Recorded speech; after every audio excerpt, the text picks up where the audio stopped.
कैसा लगता अगर आपको भारत में कहीं जाने के लिए वीजा लगवाना पड़ता?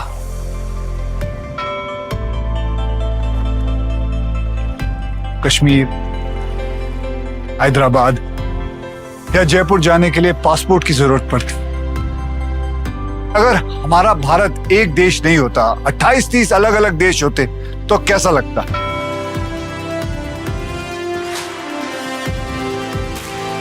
दुनिया भर के देश अपनी अलग अलग भाषाएं, अपनी अलग अलग संस्कृति की वजह से बने, लेकिन हमारे यहाँ सैकड़ों भाषाएं हैं, बोलियां हैं, हर तरह के कल्चर हैं।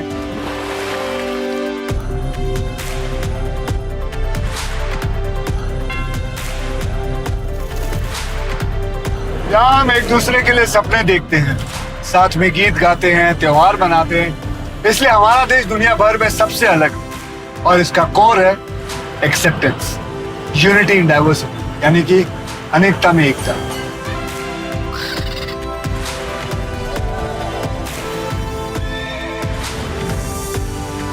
कौन है वो जिसकी वजह से आज पूरे भारत का एक झंडा है, एक संविधान है, जो एकता आज हमारी पहचान है? उसे हासिल करने वाले महापुरुष का ये स्थान है।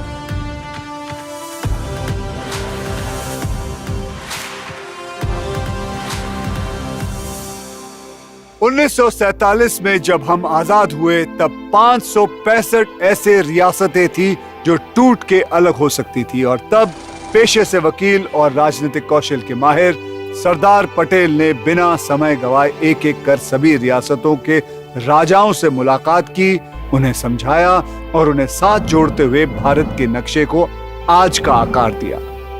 सरदार वल्लभ भाई पटेल वो हैं जिन्होंने आजाद भारत का पहला अध्याय लिखा, वो अध्याय जिसमें यह देश अनेकता के बाद भी एक हुआ। आजादी के 75 साल बाद देश के इस योद्धा को उनका स्थान देने के बारे में सोचा गया जिसके वो सही हकदार थे, और स्वयं प्रधानमंत्री श्री नरेंद्र मोदी जी ने इसकी कमान संभाली। देश इतना बड़ा, इतनी बड़ी आबादी, इतने हजारों वर्ष साल उसकी विरासत और उसकी एकता की बात क्या 2-4 शब्दों में कह देंगे? 2-4 मूर्तियां खड़ी करके कर देंगे? जी नहीं। सरदार साहब का सम्मान विश्व में सबसे बड़ा होना चाहिए, ये मेरे मन में जरूर था, लेकिन साथ साथ ये भी था कि ये सिर्फ एक मूर्ति नहीं होगी, यहां एक जीवंत संदेश होगा, अविरत विचारों का प्रवाह बहता रहेगा और ये अपने आप में देश की एकता का तीर्थ क्षेत्र बन जाएगा। एकता नगर को एक स्थल के रूप में चुना गया ताकि स्थानीय पृष्ठभूमि का विकास हो सके और साथ ही स्थानीय आदिवासी जनसंख्या का विकास हो सके, और ये सुनिश्चित किया जा सके कि ये एक ऐसा स्थल बने कि भविष्य के प्रतिरूप के लिए एक प्रतिष्ठित आदर्श प्रतिमा बन जाए। किसी क्षेत्र के सामाजिक आर्थिक विकास में सुधार तब होता है जब आपके पास इस प्रकार की ऐतिहासिक संरचनाएं हो या लैंडमार्क डेवलपमेंट हो। जब आप एक पर्यटक स्थल बनाते हैं तो वहाँ कई और चीजें होती हैं जिन्हें लोग देख रहे होते हैं, वो केवल मूर्ति देखने के लिए नहीं आते। तो एक स्टैच्यू ऑफ यूनिटी बनी, उस स्टैच्यू ऑफ यूनिटी के चारों तरफ एक इंटीग्रेटेड टूरिस्ट सर्किट बनाने की उन्होंने परिकल्पना की, और वो टूरिस्ट सर्किट जो है उसकी वजह से वहां हजारों काम धंधे रोजगार उसके अंदर अभिवृद्धि हुई। एक तरह से यदि आप सोचें तो ये हमारी इस पीढ़ी के सबसे महान नेता के द्वारा स्वतंत्रता संग्राम के सबसे महान नेता को समर्पण था। ये सरदार स्मारक विश्व भर के यात्रियों के लिए आकर्षण का केंद्र बनेगा। आज हिंदुस्तान में ताजमहल देखने के लिए यात्री आते हैं, अमेरिका में स्टैच्यू ऑफ लिबर्टी देखने के लिए दुनिया भर से यात्री आते हैं, फ्रांस का टावर देखने के लिए दुनिया भर के यात्री आते हैं। भाइयों बहनों, हम चाहते हैं पूरे विश्व का ये प्रवासन धाम बने और यहां आने वाला देखे कि भारत में ऐसे महापुरुष भी हुआ करते थे। प्रण तो ले लिया गया था, लेकिन इसे पूरा करना आसान नहीं था। हमारे प्रधानमंत्री पहले इसे किसी ऊंचे पर्वत पर उकेरना चाहते थे, लेकिन उसकी स्टेबिलिटी का भरोसा नहीं था, और तब नर्मदा नदी के अंदर स्थित साधुपे द्वीप पर इसे स्थापित करने की योजना बनाई, सरदार सरोवर बांध के ठीक सामने।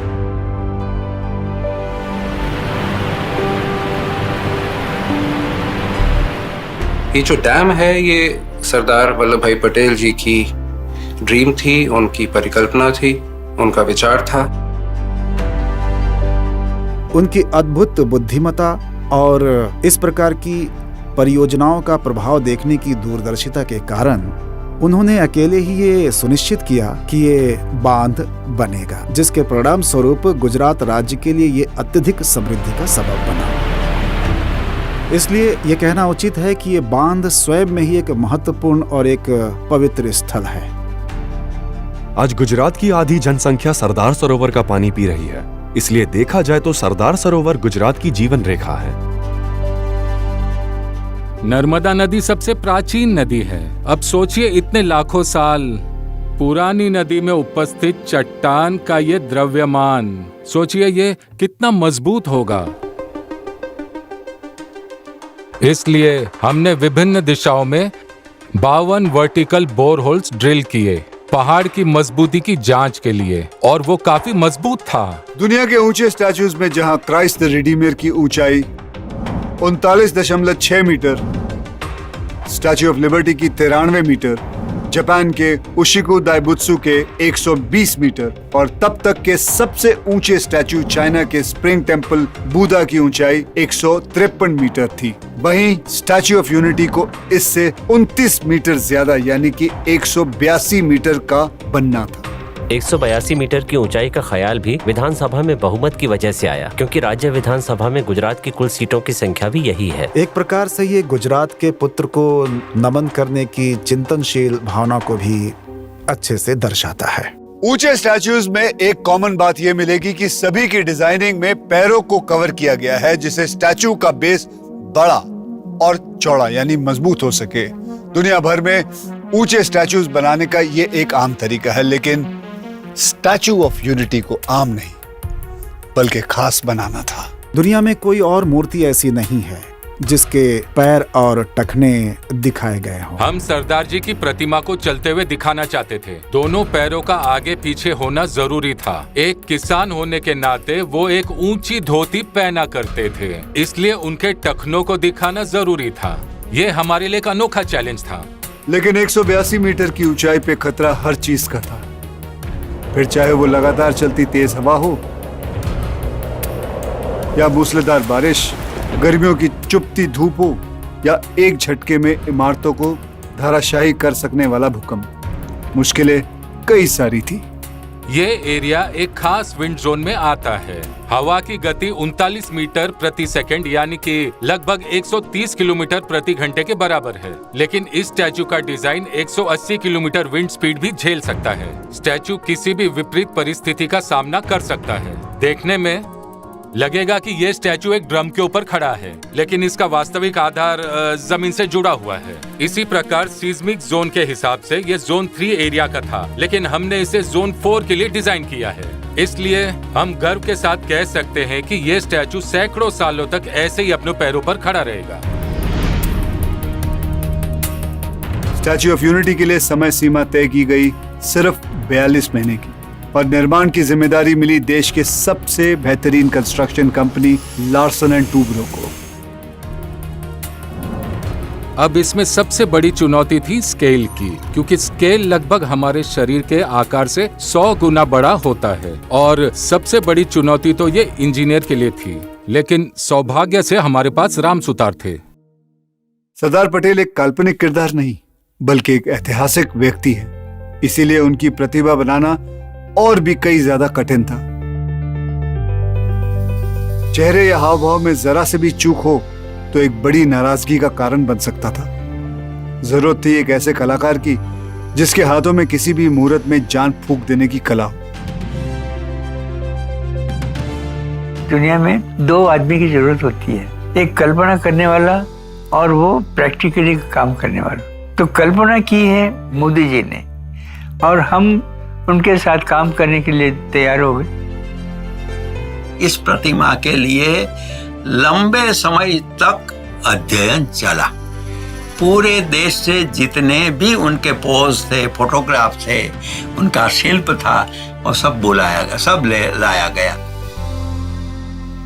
हमने सैकड़ों और हजारों फोटोग्राफ को देखा और जांचा तो लगभग 1 वर्ष के समय तक प्रोजेक्ट के विचार के विभिन्न स्तरों पर, उदाहरण के लिए पहली प्रतिकृति एक छोटी प्रतिकृति थी। हम बस उसे लोगों के पास ले गए, उसे दिखाकर हमने सबको ये कहा कि ये हमारी सोच है, ऐसा हम सोचते हैं, और फिर हमने वो बनाया जिसे शिल्पकार द्वारा बनाई गई इस प्रकार के प्रोजेक्ट की लघुकृति कहा जाता है। एक लघुकृति 30 फीट ऊंची है, जिसकी स्थापना वर्तमान में गांधीनगर में की गई है।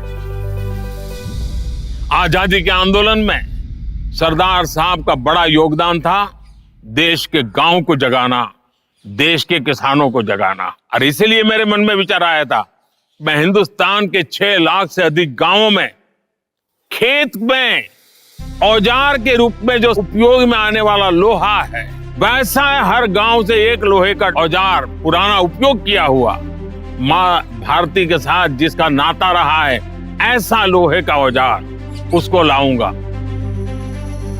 उसको मेल्ट करूंगा और इस प्रतिमा में उसका कहीं न कहीं उपयोग करूंगा। दूसरा मेरे मन में था कि हिंदुस्तान के हर कोने से मिट्टी लाऊंगा, उस मिट्टी को भी इसके साथ जोड़ूंगा, यानी निर्माण में भी एकता, देश के हर कोने की ओनरशिप, हर कोने की भागीदारी, हर कोने को उसमें जोड़ना, ये भी उसके निर्माण कार्य से जुड़ा।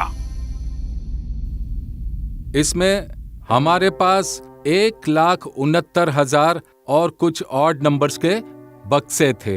एक दिन मुझे बुलवाया गया, मुझे 3 चाबियां दी गई। मैंने पूछा ये क्या है? उन्होंने कहा जो 3 गोदाम है ना, उसमें कुछ बक्से पड़े हैं, उसका लोहा निकालकर आपको इसमें इस्तेमाल करना है। 24,500 टन स्टील, 70,000 टन सीमेंट और 1,700 टन ब्रॉन्ज के इस्तेमाल से स्टैचू खड़ा किया गया। समय सीमा निश्चित थी और काम बहुत ज्यादा, क्योंकि इसके नीचे बननी थी एक ऐसी बिल्डिंग जिसमें एंट्रेंस म्यूजियम के साथ साथ एलिवेटर्स की भी प्लानिंग थी, जिसे यहाँ आए हुए लोग सीधा 135 मीटर ऊपर बनी व्यूइंग गैलरी तक पहुंचकर बादलों के बीच से सरदार सरोवर डैम और आसपास की खूबसूरती का मजा ले सके। इस तरह का स्मारक बनाते समय आपको इसके मेंटेनेंस को जहन में रखना बहुत जरूरी होता है। इसलिए एक बेहद अहम फैसला लिया गया कि हम ऐसे मटेरियल को यूज करेंगे जो नेचुरली ऑक्सीडाइज हो जाए और पैटिना को एक्वायर कर ले, जिससे हमारे लिए लंबे समय तक इसका मेंटेनेंस इकोनॉमिक हो जाएगा और हमें इसकी मेंटेनेंस में ज्यादा समस्या नहीं आएगी। जमीन से आसमान को जोड़ती सरदार पटेल की ये कांस्य प्रतिमा प्रमाण थी कि भारत न सिर्फ दुनिया के सबसे ऊंचे स्टैचू को बनाने का दम रखता है, बल्कि उसका निर्माण भी एक रिकॉर्ड तेजी से कर सकता है। 31 अक्टूबर 2018 को जैसे ही स्टैचू ऑफ यूनिटी का इनॉग्रेशन हुआ, गुजरात का ये छोटा सा इलाका एकता नगर सीधे वर्ल्ड मैप पे आ गया। मुझे आकर्षण पैदा करके अटकना नहीं था, मुझे वहां से प्रेरणा पैदा करनी थी। और इसलिए जैसे बनाने से पहले एकता का मंत्र था, बनते समय एकता का मंत्र था, बनने के बाद भी उस पूरे परिषद को भारत की एकता का तीर्थ स्थान बनाने की मेरे मन में कल्पना रही। और फिर एकता के संदेश के साथ साथ शुरू हुई एकता नगर के अस्तित्व में आने की यात्रा, एक ऐसा सिस्टम बनाने की यात्रा जिसमें यहाँ के ट्राइबल जनसंख्या को जल्द से जल्द रोजगार और बेहतर जिंदगी दोनों मिल सके। ये गुजरात के सबसे अविकसित क्षेत्रों में से एक था और उनके पास उस स्तर की कोई शिक्षा भी नहीं थी और ना ही उस स्तर के जीवन और रोजगार की पहुंच थी और जीविका कमाने के लिए उस स्तर का रोजगार और कौशल भी नहीं था। इसलिए ये निर्णय लिया गया कि इस प्रोजेक्ट को विकास, वृद्धि और समृद्धि के प्रतीक के रूप में आज और आने वाली नई पीढ़ी के लिए खड़ा किया जाना चाहिए। यहाँ के जो ट्राइबल लड़के लड़कियां, युवक युवतियां और जो यहाँ का मैन पावर का रिसोर्स है, उसको इसके अंदर साथ में लेना चाहिए। स्टैच्यू ऑफ यूनिटी नहीं बना था, तब खेत है थोड़ा, इसमें सब्जी लगा के मैं सब्जी का काम कर रही थी पहले। दूसरी कोई इनकम नहीं थी और घर में 10 लोग खाने वाले हैं तो 1 ही लोग कमाने वाले हैं। पहले तो पता भी नहीं था बोनसाई क्या है और धीरे धीरे प्रैक्टिस किया एक पौधे लेकर दूसरा पौधा देखती हूँ तो इसको बॉन्साई बना दूँ। तो टूरिस्ट को भी ऐसे प्रैक्टिस कर के डेमो दिखाया मैंने, ऐसे मैंने सीख लिया बॉन्साई। एकता नर्सरी के अंदर लगभग 300 बहनें सीधे प्रत्यक्ष और अप्रत्यक्ष रूप से रोजगार लेती हैं। जब बाहर से टूरिस्ट आते हैं तब हम थोड़े बोलने लगे, तब हम सब बहनें हिंदी भी सीख गई और कॉन्फिडेंस आ गई, हिम्मत आ गई बोलने की। बहुत बदलाव आ गया है। जो लेडीज लोग घर से बाहर अकेली कभी नहीं जाती, अभी 2 पैसा कमा के घर में लाती है, तो बहुत इसकी तारीफ भी होती है घर में। एकता नर्सरी में बॉन्साई जैसे कई एक्सपीरियंसेस तो मिलेंगे ही, लेकिन साथ ही मिलेगा सखी मंडल द्वारा चलाए जाने वाले एकता कैफे, जिसमें शारदा बहन जैसे ही यहाँ के कई लोकल महिलाएं पारंपरिक ट्राइबल खाने का ऐसा स्वाद परोसती हैं जो सीधा दिल में उतरता है। इस कैफे की शुरुआत हमने 4 साल पहले की थी। हम सब 40 लोग यहाँ मिलकर काम करते हैं। उन सबको मैनेज करने का काम मेरा है। बहुत सारे पर्यटक हमारे कैफे में आते हैं। इससे हमें एकजुट होकर और मेहनत से काम करने की इच्छा होती है, जिसका फल हमें अच्छा मिलता है।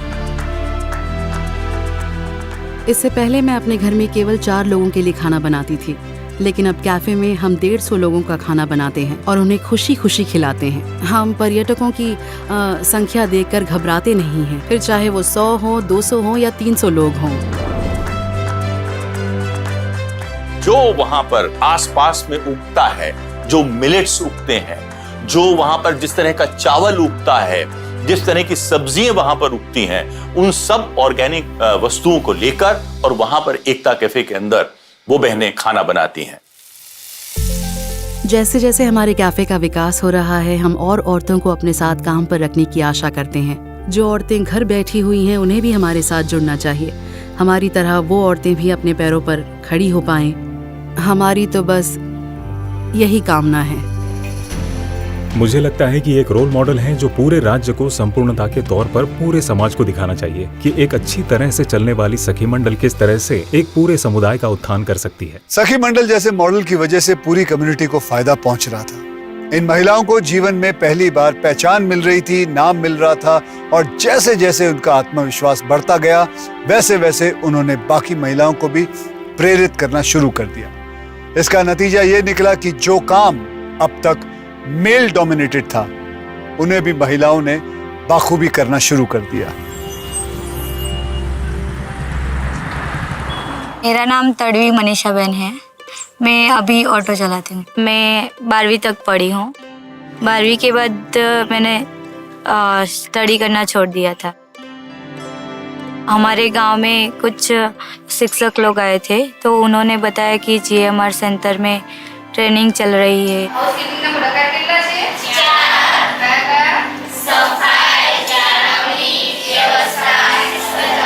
बेसिकली जो यहाँ का उद्देश्य है वो ये है कि जो भी स्कूल ड्रॉप आउट है, कॉलेज ड्रॉप आउट है, या तो अर्ली मैरिज हो गए हैं ऐसे फीमेल मेंबर से, तो जिनके पास कोई स्किल नहीं है और उसकी वजह से वो अनएम्प्लॉयड है, तो उनको हम सक्षम करते हैं through various skill development programmes. हम लोग ने जो है वो प्रोग्राम डिज़ाइन हमारा रहता है, वो करिकुलम हम प्रधानमंत्री कौशल्य विकास योजना जो है PMKVY, उसके मॉड्यूल्स फॉलो करते हैं और 1 महीने से लेकर 3 महीने तक के अलग अलग तालीम कार्यक्रम है वो हम करवाते हैं। कहीं ना कहीं मुझे बहुत ज़्यादा प्राउड लगता है कि मैं ऐसे स्टोर की RGM हूँ जहाँ पे कि सारी लड़कियाँ काम करती है, क्योंकि ये पूरे एशिया का first all women staff store है। ऐसी जगह पे जॉब करना बहुत मुश्किल था पहले, अभी चीज़ें आ गई है नहीं, तो उसकी वजह से हम लोग जॉब कर रहे हैं, अपने घर में हेल्प कर रहे हैं। यहाँ तक कि कुछ लोग ऐसे भी थे जिन्होंने इस गाँव के अलावा कुछ नहीं देखा था। स्टैच्यू ऑफ यूनिटी जब नहीं था तो मैम कभी बाहर गए भी नहीं थे, हमने कुछ वैसा बर्गर वगैरह भी नहीं देखा था, कुछ भी नहीं, कुछ भी अच्छा नहीं था। लेकिन ये स्टैच्यू ऑफ यूनिटी बना है तब से बहुत ये एकता नगर में बदलाव आ गया है। मैं पहले क्रू में थी, फिर अभी मैं प्रमोट हुई हूँ तो अभी क्रू टेनर में हूँ। जो नई लड़कियाँ ज्वाइन होती है उसमें उनको ट्रेनिंग देती हूँ।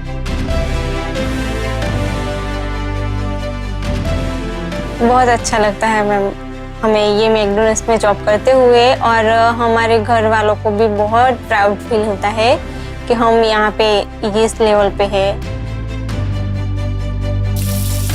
एक टाइम जरूर ऐसा आएगा, जैसे हम लोग अभी एक एक करके प्रमोशंस ले रहे हैं, कि हो सकता है जब मैं यहाँ से जाऊँ तो मेरी जगह कोई लोकल ही होगा यहाँ पे जो कि इस पूरे स्टोर को मैनेज करेगा, और इसी स्टोर की जो फेस रहेगा कोई लोकल ही रहेगा।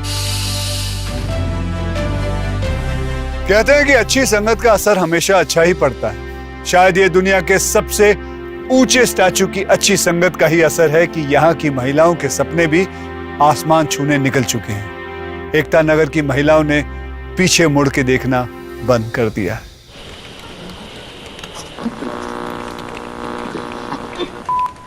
Hello, good morning. मैं हूँ हेतल और आप सुन रहे हैं रेडियो यूनिटी 90 FM। जी, मेरा नाम हेतल पटेल है। मैं यहाँ पर एज अ रेडियो जॉकी काम करती हूँ। पहले तो मैं फॉरेस्ट डिपार्टमेंट में एज अ गाइड काम करती थी, फिर गाइड का काम करते करते यहाँ पर एज अ रेडियो जॉकी हमें सिलेक्ट किया गया। मैं पहले हाउसवाइफ थी, तो पहले मैं थोड़ी सहमी से रहती थी। फिर जैसे जैसे मैं एज अ गाइड काम करती थी, सब लोगों से मिलना होता है, नए नए लोगों से रोज हम मिलते थे, तो थोड़ा डर कम हुआ। इस तरह से हमें मतलब मेरे अंदर एक जो डर था वो निकल गया। तो यहाँ पर पहले जब स्टैच्यू ऑफ यूनिटी नहीं था, सिर्फ सरदार सरोवर डैम था और ये नर्मदा नदी थी, तो लोग काम करने के लिए बाहर जाते थे, जैसे बड़ौदा है, अहमदाबाद है या फिर कहीं और जगह पर। अब लोगों को कहीं पर जाने की जरूरत नहीं, वो अपनी फैमिली के साथ अपने घर, अपने गांव में यहीं पर रहकर अपना घर चला सकते हैं। कहानी का सूत्रधार अगर हम बोलते हैं, एक जगह का अगर हम सूत्रधार बोलते हैं, तो हमारे गाइड जो हैं वो एकता नगर के सूत्रधार हैं। 2018 में जब स्टैचू का इनॉग्रेशन हुआ, तब से मैं यहाँ पर जॉब कर रहा हूँ, और इस जगह से मेरे बहुत पुराने रिलेशंस हैं, क्योंकि मैं यहीं इसी डिस्ट्रिक्ट से बिलोंग करता हूँ। जो व्यूइंग गैलरी बनाई गई वो कुछ इस तरह से बनाई गई कि सरदार साहब का जो सपना जो उन्होंने दिल से देखा था, आप उनके दिल में खड़े होकर उस सपने को यहाँ से देख सकते हैं। व्यूइंग गैलरी से एक तो आपको दोनों तरफ का नज़ारा मिलता है, उसके अलावा स्टैचू किस तरह से बना है, स्टैचू हॉलो है, और स्टैचू का मेंटेनेंस किस तरह से होता है, वो भी पर्यटक देख सकते हैं। आप एग्जीबिशन एरिया पर पहुंचेंगे तो एग्जीबिशन एरिया में सबसे पहले टेक्निकल फोटोज बताए गए हैं स्टेज वाइज कि कैसे यहाँ पर कंस्ट्रक्शन हुआ। उसी के बाद सरदार वल्लभ भाई पटेल के जीवन से जुड़ी एक छोटी सी डॉक्यूमेंट्री बताई जाती है, उसके लिए हमने एक सेपरेट थिएटर बनाया हुआ है। 2018 में जब स्टैचू ऑफ यूनिटी इनॉग्रेट हुआ, तब हमने सोचा इतने पूजनीय व्यक्ति के चरणों में पुष्प अर्पण किए जाने चाहिए। अब इतनी बड़ी मूर्ति के चरणों में पुष्प अर्पण करना यानी रोज नए फ्लावर्स कहाँ से लाएंगे, तो उस वजह से हमने एक प्लान किया कि हम यहाँ पर एक वैली ही बना देंगे, एक फ्लावर गार्डन बना देंगे। एक खूबसूरत सोच से बनी ये वैली ऑफ फ्लावर्स या भारत वन 24 एकड़ में फैली हुई एक ऐसी महकती तस्वीर है जिसे दुनिया के हर रंग के फूलों से सजाया गया। 2016 में 48,000 पौधों से शुरू हुआ ये भारत वन आज 22 लाख से भी ज्यादा पौधों को पनपने का अवसर दे रहा है। टूरिस्ट सर्किट में जब लोग आएंगे तो प्रधानमंत्री जी का यह भी विचार था कि मात्र वो 3-4 घंटे के अंदर आकर देखकर चले न जाएं, वो रुकें और तरह तरह की चीजें ऐसी बनाई जाएं जिसके अंदर सारे परिवार को कुछ न कुछ आकर्षण का मिले। इसी तरह से वहां पर माननीय प्रधानमंत्री जी की परिकल्पना के अनुसार एक मियावाकी फॉरेस्ट भी बनाया। अगर किसी जगह की मिट्टी उपजाऊ नहीं रही हो तो मियावाकी तकनीक उस क्षेत्र को फिर से हरा भरा करने का बहुत अच्छा तरीका होती है। मियावाकी फॉरेस्ट का नाम जापान के मशहूर बॉटनिस्ट डॉक्टर अकीरा मियावाकी के नाम पर आधारित है। उनके द्वारा विकसित की गई टेक्निक से पेड़ पौधों को 10 गुना तेजी से बढ़ाया और 30 गुना डेंस किया जा सकता है। इस तकनीक का फायदा उन अर्बन एरियाज के लोग उठा सकते हैं जिनके पास स्पेस तो बहुत कम है लेकिन नेचर के करीब रहने का मन बहुत ज्यादा है। इंसान और नेचर की ऐसी ही करीबी को दिखाता है 17 एकड़ में फैला हुआ आरोग्य वन। अच्छे स्वास्थ्य की और लोगों को जागरूक करते इस वन में लगभग 80 मीटर लंबाई का एक 3 डायमेंशनल ह्यूमन फिगर बनाया गया, जिसके अलग अलग बॉडी पार्ट्स में ऐसे वनस्पति लगाए गए हैं जो इंसान के शरीर के उस हिस्से के लिए उपयोगी हों। जहाँ एक तरफ नेचर का एक रूप यानी कि हरियाली दिखाती वैली ऑफ फ्लावर्स है, वहीं दूसरी तरफ है नेचर का दूसरा अद्भुत रूप यानी पशु पक्षियों को दिखाती केवड़िया जंगल सफारी, जो वास्तव में सरदार पटेल जियोलॉजिकल पार्क है और एक चिड़ियाघर है। ये हमारे सबसे अच्छे आकर्षणों में से एक है। ये चिड़ियाघर स्टैचू के बाद सबसे ज्यादा पर्यटकों को अपनी ओर आकर्षित करता है। जंगल सफारी, उसके लिए 200-250 एकड़ समतल जमीन की जरूरत है। तो प्रधानमंत्री जी ने कहा कि यहां अगर समतल जमीन नहीं है तो पहाड़ियों के ऊपर बना दी जाए। पहाड़ियों के ऊपर जब बनाने गए हम लोग तो हमें लगा कि ये तो अलग अलग लेवल्स की पहाड़ियां हैं। तो जंगल सफारी बनाई 7 लेवल्स में, जो 27 मीटर से 180 मीटर तक की अलग अलग ऊंचाई की पहाड़ियां हैं, उनके ऊपर इसका प्लान किया गया। यहाँ पर एनिमल्स को बड़े बड़े एनक्लोजर्स दिए गए हैं और ये इंडिया की सबसे पहली ग्लास गैलरी वाली जू है, जहाँ पर आपको एनिमल्स बहुत ही स्पेशली कार्निवोरस एनिमल्स आपको बहुत ही नजदीक से देखने मिलते हैं।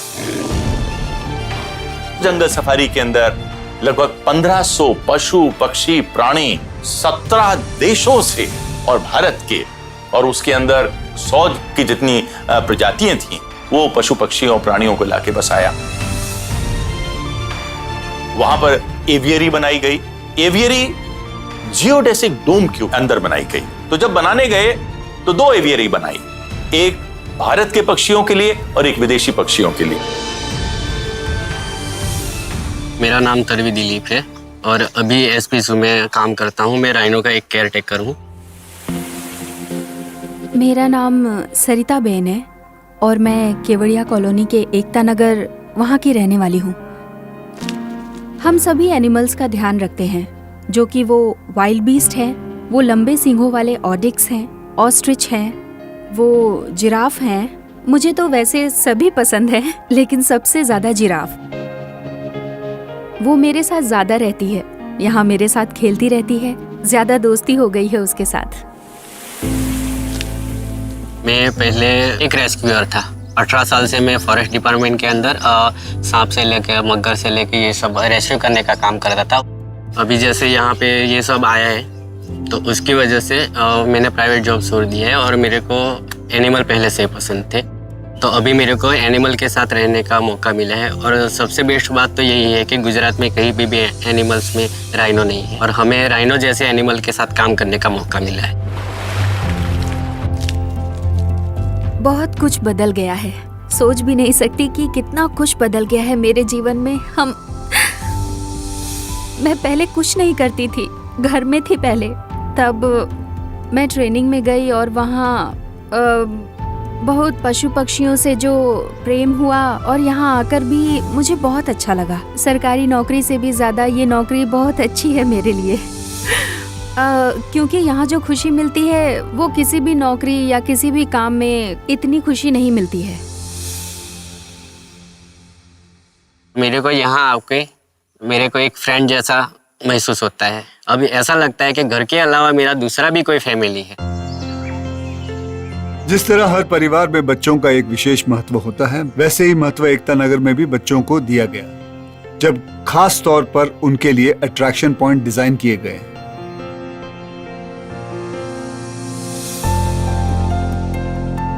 फिर चाहे वो 3 एकड़ से भी ज्यादा एरिया में फैली वेदों में बताए गए श्री यंत्र की तर्ज पर बनी देश की सबसे बड़ी भूल भुलैया मेज गार्डन हो,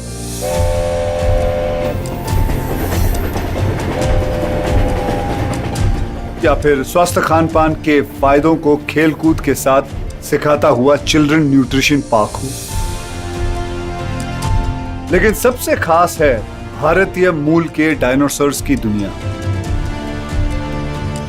नर्मदा वैली में खुदाई के दौरान पाया गया कि आज से लाखों साल पहले यहाँ पे राजोसोरस नर्मदेनेसिस नाम के डायनासोर्स बसते थे, जिनके रेप्लिकास को नजदीक से दिखाती है इनके बीच से दौड़ती हुई डायनो ट्रेन। यहाँ पर टूरिस्ट आएंगे तो बच्चों के लिए चिल्ड्रन न्यूट्रिशन पार्क बना, बड़ों के लिए, वृद्धों के लिए आरोग्य वन बना। तो इसमें जो एडवेंचरस यूथ है उसके लिए क्या है, तो सोचा कि यहाँ पर एक रिवर राफ्टिंग बनाई जाए। आप कश्मीर में, लद्दाख में रिवर राफ्टिंग करके आइए, उत्तराखंड में रिवर राफ्टिंग करके आइए और केवड़िया एकता नगर में रिवर राफ्टिंग करिए, आपको यहां पर ज्यादा मजा आएगा।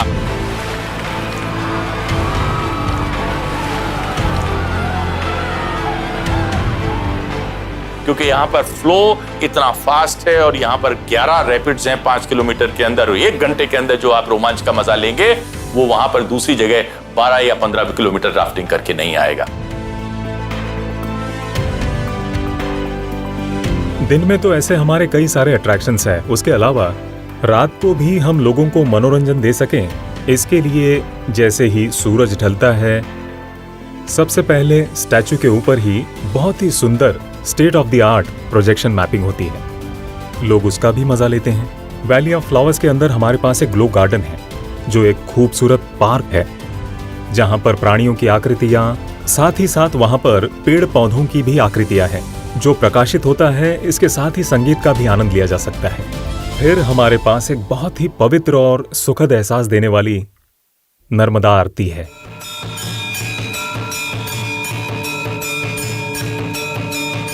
यहाँ जब शाम उतरती है, पर्वत सर झुकाते हैं, आस्था का एक चिराग जलता है, श्रद्धा की एक लौ चमकती है। एकता नगर एक ऐसा अनुभव है जो कई दिनों तक इंसान के साथ रहता है। यहाँ के लोग, यहाँ की संस्कृति, यहाँ की लैंडस्केप और यहाँ की आधुनिकता दिलों में एक ऐसा एहसास बन के ठहर जाता है जिसे भूलना नामुमकिन है। आप ये जानकर आश्चर्यचकित होंगे कि 2018 से हमारे पास 1 करोड़ से ज्यादा पर्यटक स्टैच्यू ऑफ यूनिटी में आ चुके हैं। टूरिस्ट को यहाँ तक आने में कोई परेशानी ना हो, इसलिए बनाया गया है एकता नगर रेलवे स्टेशन। यहाँ की कनेक्टिविटी चेन्नई, मुंबई, दिल्ली, वाराणसी, अहमदाबाद जैसे प्रमुख शहरों से है। ऑन एन एवरेज डे हमारे यहाँ 10,000 जितना फुटफॉल रहता है। वीकेंड्स पर यह नंबर 20,000 तक भी पहुंच जाता है। और जब लंबी छुट्टी वीकेंड आता है, बच्चों की छुट्टियां होती हैं, दिवाली का सीजन आता है, तब आंकड़े 50,000 तक भी पहुंच जाते हैं। एकता नगर में कई डोमेस्टिक और इंटरनेशनल इवेंट्स का आयोजन अब तक हो चुका है। फिर चाहे वो एनवायरनमेंट को ध्यान में रख के 2022 में किया गया मिशन लाइफ हो, या फिर इनक्रेडिबल इंडिया के अंडर 2023 में विंटेज कार्स का इंटरनेशनल मोटरिंग कंपटीशन, या 2023 में ही G20 देशों के 75 से ज्यादा डेलीगेट्स के हिस्सा लेने वाले trade and investment working group meetings. पर्यटन में लोग जो कुछ भी देखना चाहते हैं वो सब स्टैच्यू ऑफ यूनिटी में मौजूद है। वहाँ जो कोई भी अपने मन में कुछ सोच कर जाता है, उन्हें वहाँ अपनी सोच से भी अधिक बहुत कुछ देखने को मिलता है। सरदार वल्लभ भाई पटेल को मूर्ति देख के मुझे समाधान हुआ। महाराष्ट्र में मेरा उनका साथ दर्शन हुआ है। The statue is so amazing. You can see all the engineering technology and the effort that was built in. भारतीय होने के नाते मुझे पूरा गर्व है, बहुत गर्व है। इसका कभी सोचा नहीं था कि इतना हमको देखने को मिलेगा। सबसे पहली चीज तो है साफ सफाई, जिसका यहाँ पूरा ख्याल रखा गया है और सब कुछ यहाँ बहुत अच्छे तरीके से व्यवस्थित है। इस विशेष कला को देखना और जानना कि इसकी ऊंचाई स्टैच्यू ऑफ लिबर्टी से दोगुनी है, ये वास्तव में आकर्षक है। ये स्टैच्यू बताता है कि इंडिया कहाँ पहुँचने वाला है।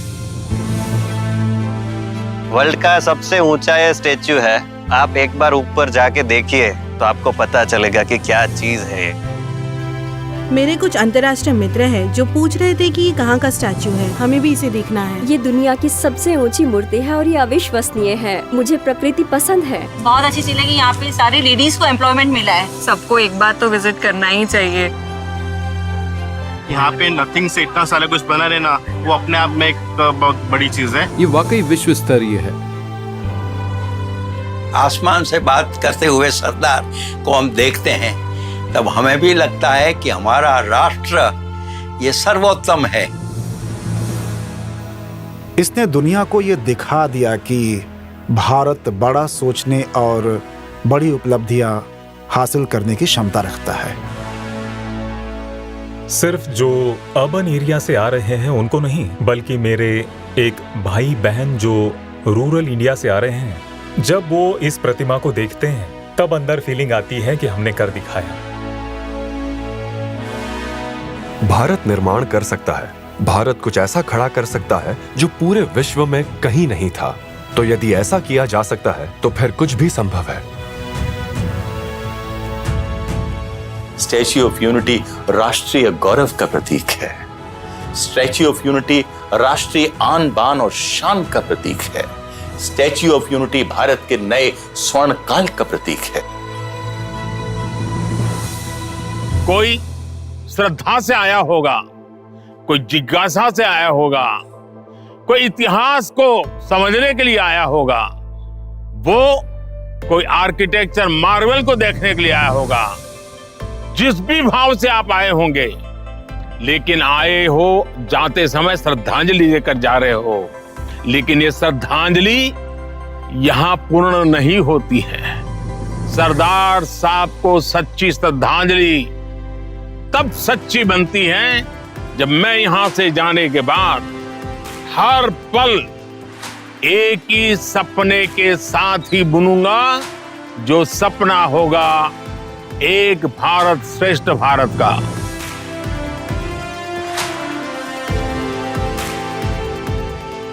भारत में अलग अलग इलाके, भाषा और संप्रदाय के लोग अलग अलग रंग के उन फूलों की तरह हैं जो साथ मिलकर एक खूबसूरत गुलदस्ता बनाते हैं। और फूलों की महक की तरह ही इंसानों में भी वैल्यूज की महक बसती है। वो वैल्यूज जो हमको अपने बुजुर्गों से विरासत में मिलती है।